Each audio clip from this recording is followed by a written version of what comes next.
नमस्कार प्रिय भक्त गणों, साल 2024 में साल का दूसरा सूर्य ग्रहण सर्वपित्र अमावस्या पर लगने जा रहा है। सर्वपित्र अमावस्या पर साल का सबसे बड़ा सूर्य ग्रहण लगने जा रहा है और इसके दूसरे दिन शारदीय नवरात्रि प्रारंभ है, अर्थात नवरात्रि प्रारंभ हो जाएगा। हिंदू पंचांग कहते हैं कि ग्रहण के कुप्रभाव देश और दुनिया पर तथा राशियों पर अवश्य पड़ते हैं।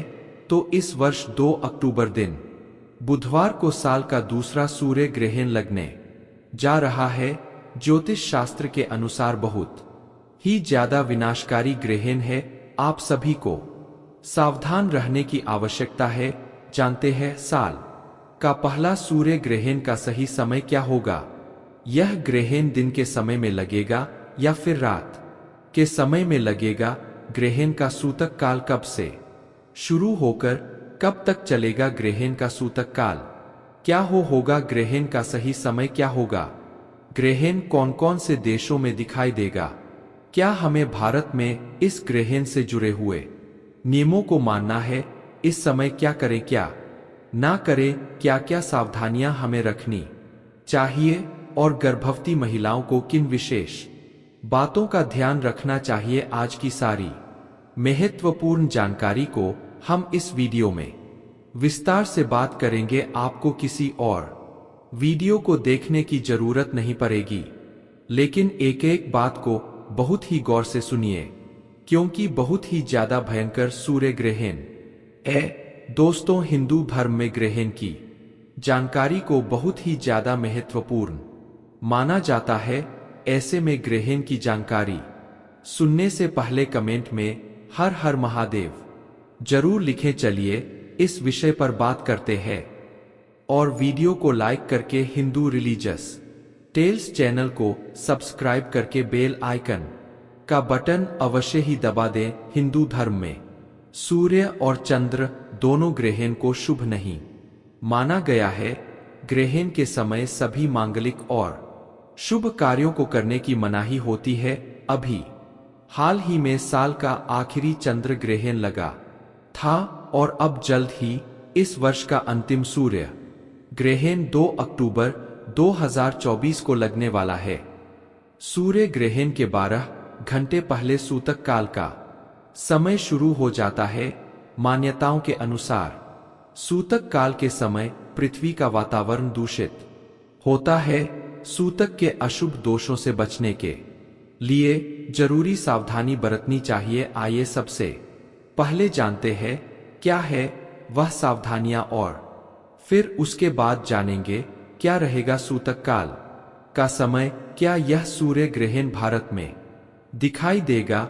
गर्भवती महिलाओं को क्या क्या सावधानियां बरतनी चाहिए? दोस्तों, अगर ग्रहण काल के समय में अब कुछ ऐसे कार्य है जिस कार्य को करने से वंचित रह जाते हैं तो आपको साल भर पछताना पड़ता है। और कुछ ऐसे का कारण है जिसे अगर आप ग्रहण काल के समय में करते हैं तो साल भर आपकी जिंदगी को बर्बाद भी कर सकते हैं। इसलिए आपको जानना जरूरी है।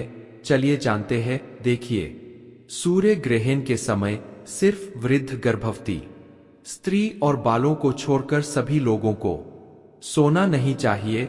अगर कोई व्यक्ति ग्रहण के समय में सोता है तो ऐसे व्यक्ति को भयंकर बीमारी होती है। इसलिए मैं आपको सारी जानकार बता रहा हूं ताकि इन कार्यों को करने से वंचित रहे, बच जाए, आपको आगे चलकर के खतरा ना हो।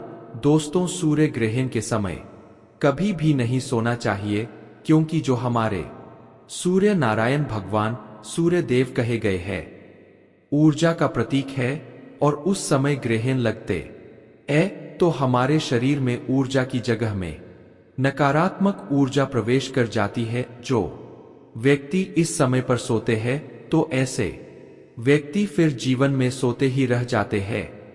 कहने का मतलब है कि ऐसे व्यक्ति की आध्यात्मिक उन्नति नहीं हो पाती, रोग ग्रस्त हो जाते हैं, कई प्रकार के असाध्य बीमारी होती है। इसलिए ग्रहण के समय में सोना नहीं चाहिए। खाने पीने से भी बचना चाहिए। अगर आप खाने पीने से नहीं बचना चाहते हैं, जैसे कि बहुत से लोगों को काफी भूख लगती है, तो एक काम करना, ग्रहण के समय में मत खाना आंशिक जो ग्रहण लगेंगे, आंशिक जो सूतक काल लग जाएंगे। उसके बाद आप एक काम करना, सूतक काल के समय में आप जो तुलसी के पत्ते डाल करके भोजन कर सकते हैं। अगर आप ऐसे व्यक्ति हैं जिनको भूख ज्यादा लगती है, भूख बर्दाश्त नहीं कर पाते, तो खाने में तुलसी के पत्ते गंगाजल छिड़क करके खा सकते इसमें दोष नहीं है।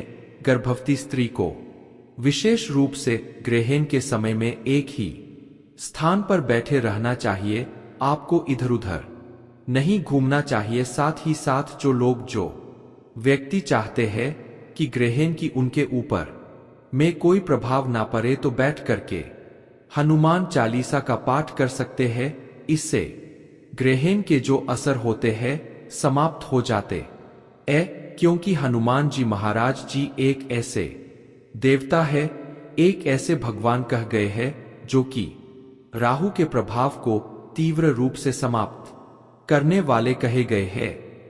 रोगी को किसी भी प्रकार से आपको परेशान नहीं होना है। आपको जो है अवधि ले सकते हैं, भोजन कर सकते हैं, इसमें संदेह नहीं।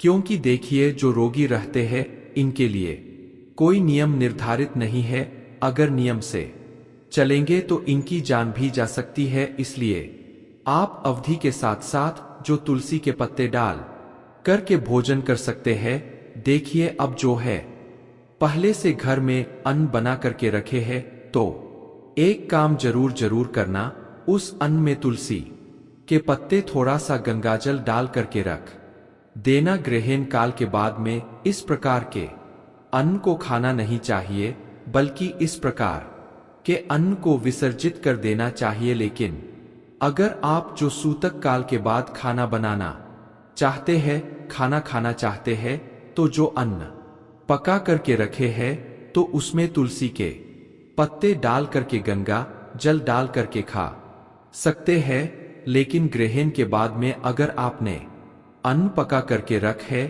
तो उस प्रकार के अन्न को नहीं खाना चाहिए। इस प्रकार के अन्न हमारे लिए बर्बादी के कारण लेकर के आते हमारे जीवन में तबाही लेकर के आते हैं।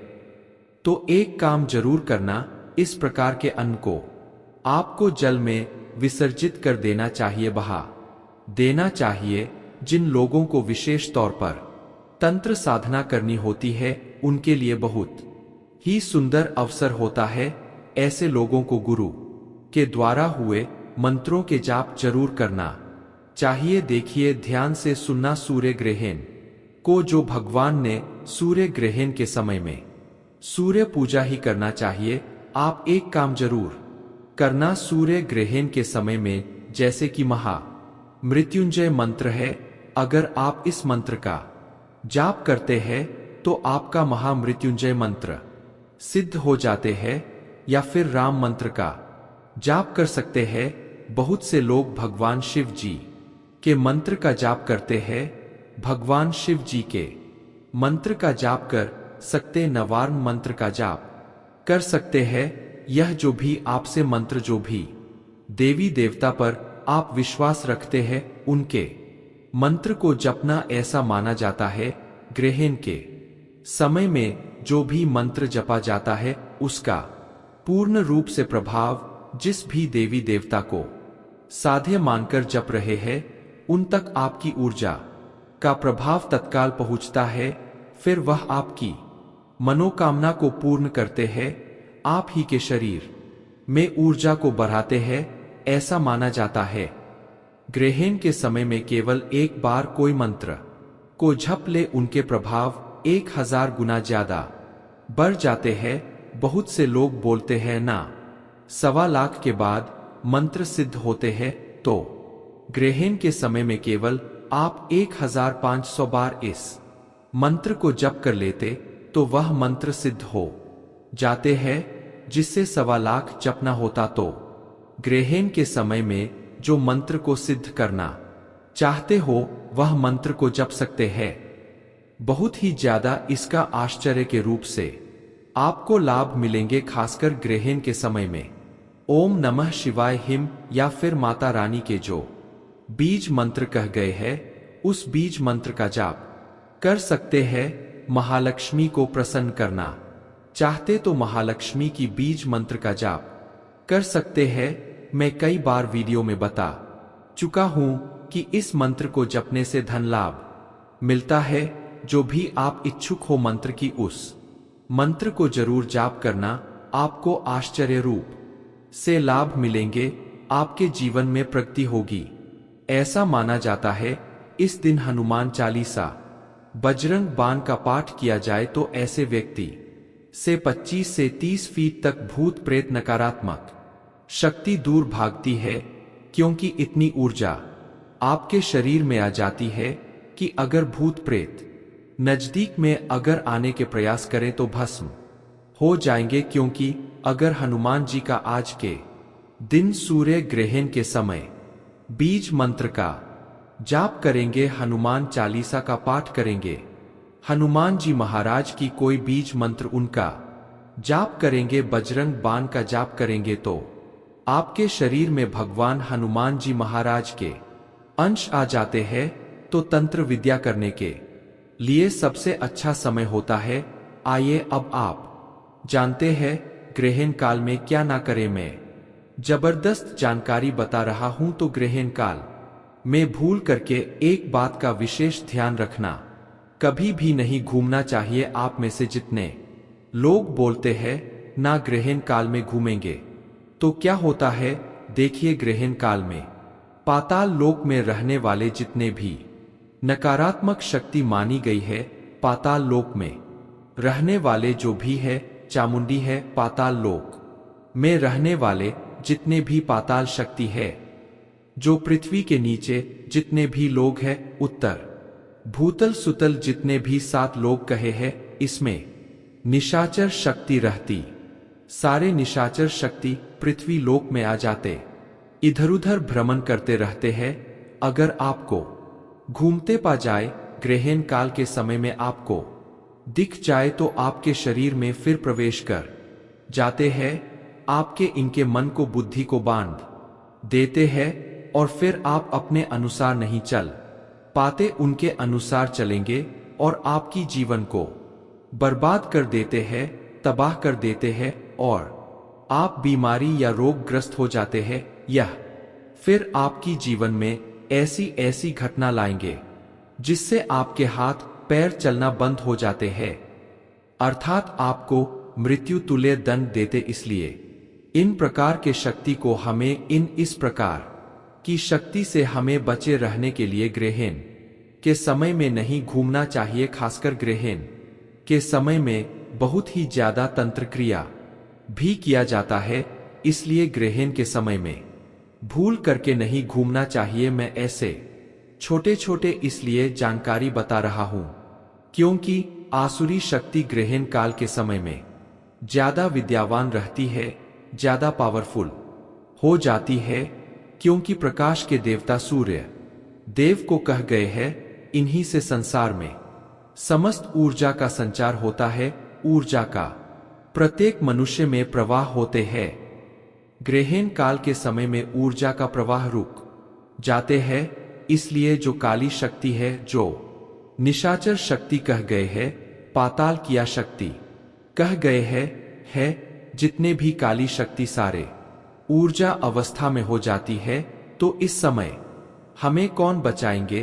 तो हनुमान जी महाराज बचा सकते हैं, इसलिए जितना ज्यादा हो सके सुंदर कांड है, बजरंग बाण, हनुमान चालीसा, इनके पाठ करना चाहिए। ऐसा माना जाता है जिस घर में ग्रहण काल के समय में बजरंग बाण का पाठ होता है, हनुमान चालीसा का पाठ होता, हनुमान जी महाराज जी राम जी का जाप किया जाता है, राम मंत्रों का जाप किया जाता, यह फिर गायत्री मंत्र का जाप किया जाता है, वहां पर फिर यह ग्रहण के प्रभाव समाप्त हो जाते।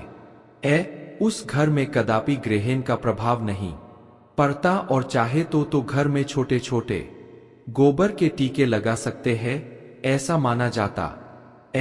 गोबर का टीके या फिर गोमूत्र के टीके घर में लगाने से संपूर्ण घर की हिस्से में लगाइए तो यह घर के वास्तु को बचाए रखने का काम करते हैं। ग्रहण के समय में घर में वास्तु को यह कमजोर करने का काम करने जिससे घर में लोग बीमार पड़ते हैं, बर्बादी आती है, घर को यह तबाह करने का काम करती है। यह छोटी छोटी जानकारी इसलिए बता रहा हूं, यह छोटे छोटे जानकारी हमें जो है बर्बादी होने से, हमारे अध्याय उन्नति करने से काफी बचाते हैं। तो ग्रहण से बचे रहना चाहते हैं तो गायत्री मंत्र का जाप करें। ग्रहण के प्रभाव से बचे रहना चाहते हैं, यह जो ग्रहण मीन राशि स्वाति नक्षत्र में लगेगा तो आपको परेशान नहीं होना है।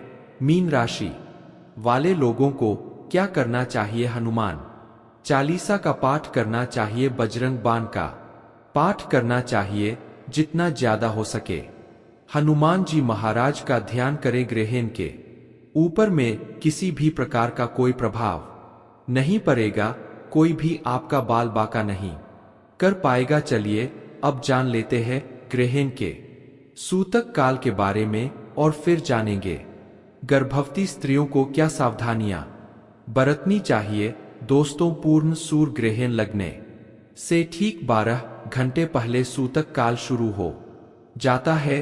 दृष्टि से 2 अक्टूबर को लगने वाले सूर्य ग्रहण का सूतक सुबह 9:01 से शुरू हो जाएगा। सूतक काल शुरू होने के बाद देश भर के तमाम मंदिरों के कपाट बंद कर दिए जाते हैं और इस दौरान सभी प्रकार के शुभ कार्यों को करने की मनाही होती है।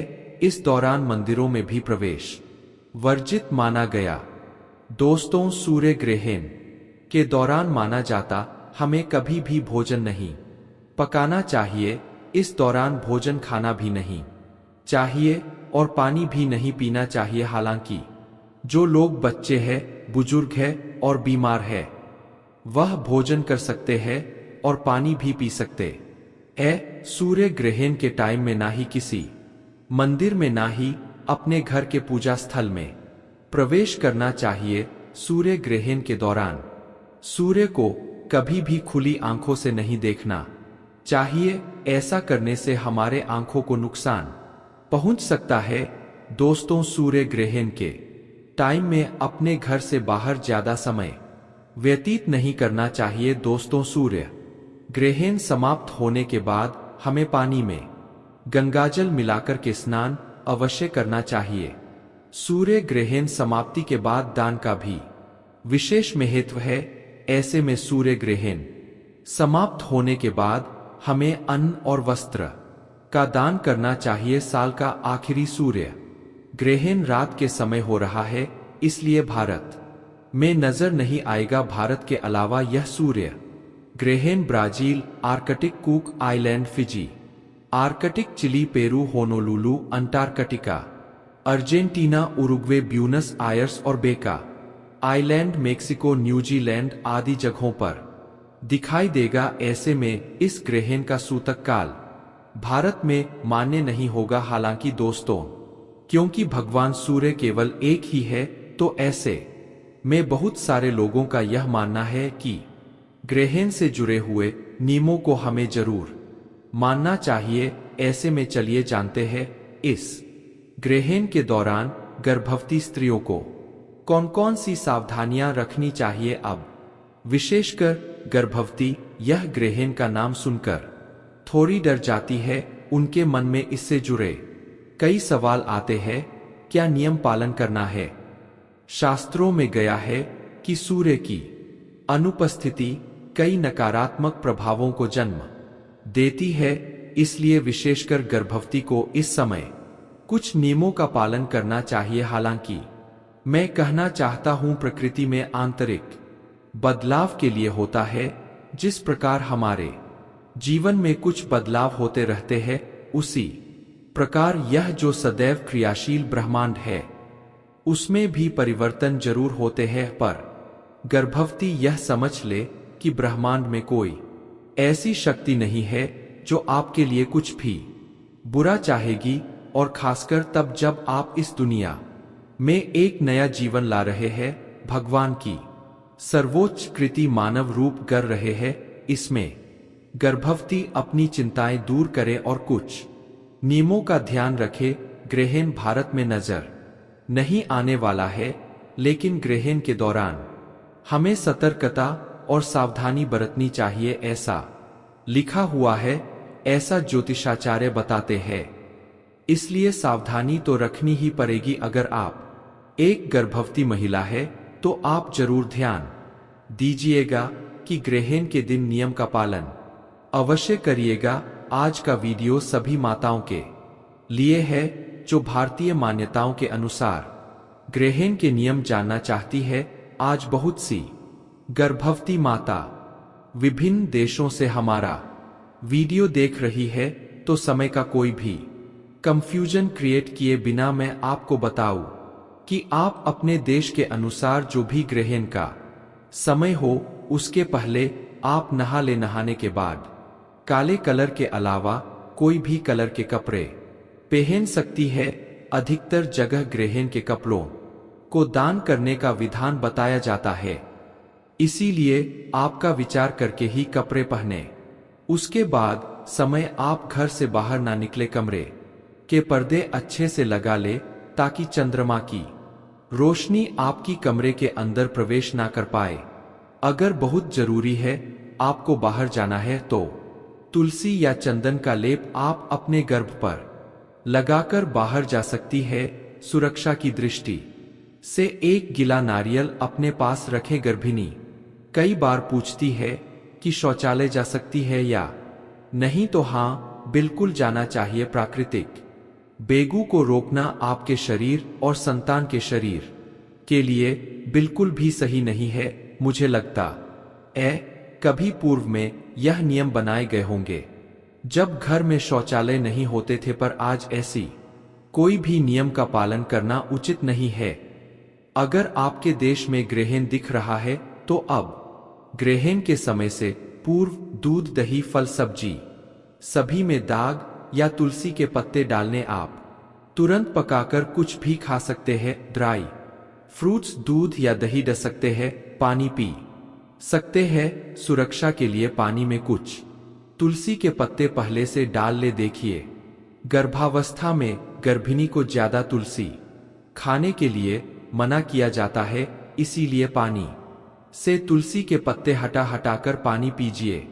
फिर कई महिलाएं मुझसे सवाल करती है कि किस पात्र में पानी को रखें, तो सबसे बेहतर मिट्टी का पात्र बताया जाता है, क्योंकि अन्य धातु में ग्रहण के समय की हानिकारक तत्वों को अपनी ओर खींचती है, इसलिए मिट्टी का पात्र सर्वश्रेष्ठ है। इस समय जितना संभव हो भगवान का स्मरण करें, अपनी संतान के शुभ भविष्य के लिए प्रार्थना करें। देखिए, ग्रहण के कुछ हानि का प्रभाव है तो इसके कुछ सकारात्मक प्रभाव भी होते हैं, जैसे इस समय की गई प्रार्थना, इस समय किए गए जाप अति शीघ्र फलदायी होते हैं, तो आप इसका जरूर ध्यान रखें। फिर ग्रहण के बाद आप नहा ले। नहाने के लिए सबसे बेहतर समुद्र का पानी बताया जाता है, तो आप घर पर ही अपने नहाने के पानी में नमक डालकर नहा सकती है, जिससे ग्रहण की सभी हानिकारक प्रभाव आपसे दूर रहेंगे। गीला नारियल जो अपने पास रखा था, उसे आसपास कोई तालाब, सरोवर, नदी में नहाने के लिए भेज दे। साथ ही आपको ग्रहण पूर्ण होने पर कोई चांदी की वस्तु या सफेद वस्तुओं का दान भी अवश्य करना चाहिए। यही कुछ ग्रहण की जरूरी नियम बताए जाते हैं जो सुरक्षा की दृष्टि से घर भी नहीं अपना सकती है। वैसे अगर आप ना भी अपनाए तो भी आप चिंतित ना हो, क्योंकि ब्रह्मांड में कोई ऐसी शक्ति नहीं है जो आपका बुरा चाहती है। ऊपर बताए गए नियमों को अपनाने से सिर्फ उसका सकारात्मक लाभ ही मिलता है। भारत में ग्रहण और सूतक से जुड़े नियम मान्य नहीं होंगे तो भारतीय महिलाएं निश्चिंत रह सकती है, लेकिन सावधानी जरूर बरतनी है।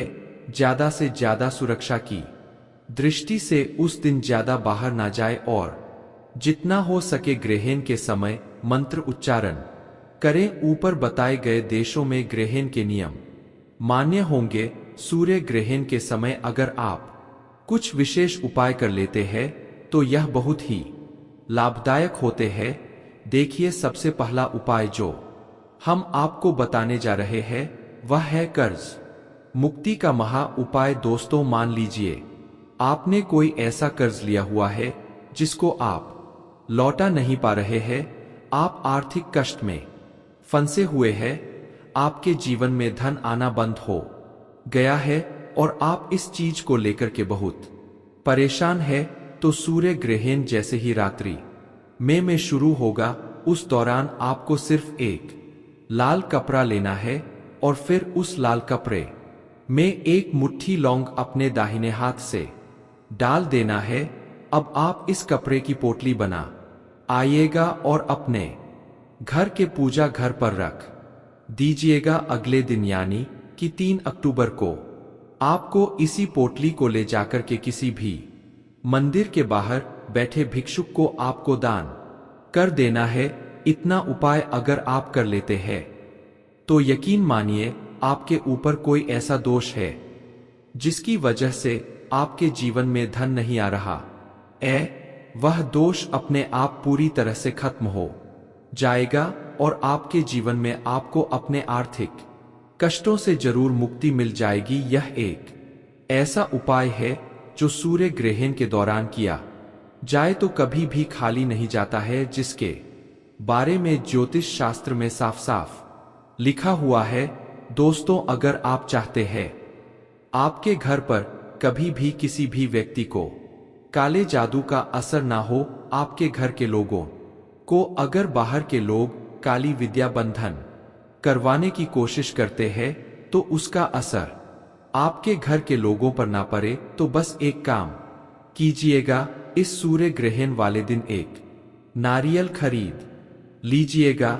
जैसे ही सूर्य ग्रहण रात्रि में शुरू होता है, उस नारियल को घर के प्रत्येक सदस्य के माथे पर आपको टच करा लेना है और इस नारियल को घर के पूजा घर में आपको रख देना। अगले दिन इसी नारियल को ले जाकर के आपको किसी भी मंदिर के पुजारी को दान कर देना है।